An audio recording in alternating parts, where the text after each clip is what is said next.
Hi guys, this is my January wrap-up video of all the books that I've read. It looks like quite a lot, but I didn't do a wrap-up video for November or December because I only read one book in November and one book in December, and they're included in this haul, or in this video, so I'll just quickly get through it. In November I only read one book, so I didn't bother doing a video, and that was Will Grayson by John Green and David Leviathan, and it was okay, but it was my least favourite John Green book. I'd probably give it 2.5 out of 5 stars. Then in December I read Let It Snow by John Green, Lauren Miracle and Maureen Johnson, with 3 holiday romances, because I thought it was very Christmassy, because it's set around Christmas time and it was a quick read. There's 3 stories in it, all intertwining with the same characters, and it was really interesting, and I'd give that 4 out of 5 stars. And then in January I read 7 books, but one of them is an audiobook.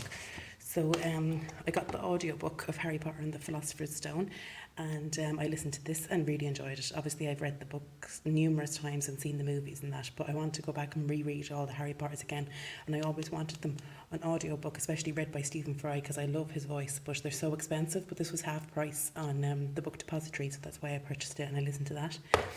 Then I read a memoir, which isn't something that I would normally read, Running with Scissors by Augustine Burroughs, and it has wildly different reviews, loads of 5-star reviews and then loads of 1-star reviews on Goodreads, and I can kind of understand from both points of view.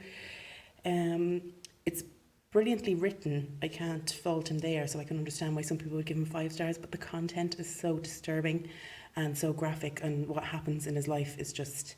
so for that reason I didn't enjoy reading the book, because of the content, even though it is a true story. So I'd only give it 2 out of 5 stars. It's not something I wouldn't like to watch the movie, I wouldn't like to reread it, but just because the content was so disturbing and the things that happened to him are so terrible. But some people might enjoy the book.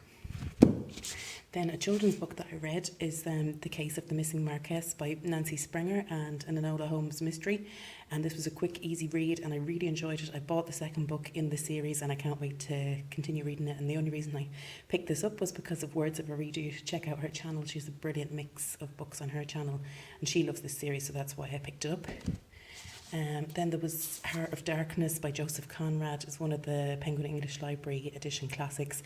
I heard so much about this book, that it's so good and it's so short and it's one of the classics, so I wanted to read it, and I didn't really enjoy it, so to be honest I'd only give it 2 out of 5 stars.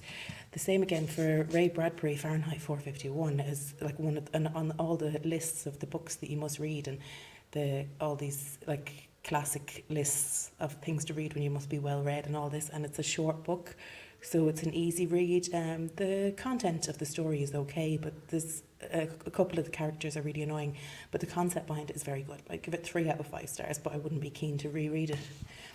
The same again for William Golding. Lord of the Flies is another one that I had never read and thought that I had to read it. And it's a very good concept for a book, and the characters are really good. It's really well written, but it is very disturbing about how, when there's no society, no grown-ups, nobody there to make rules, how they end up turning into savages and going wild.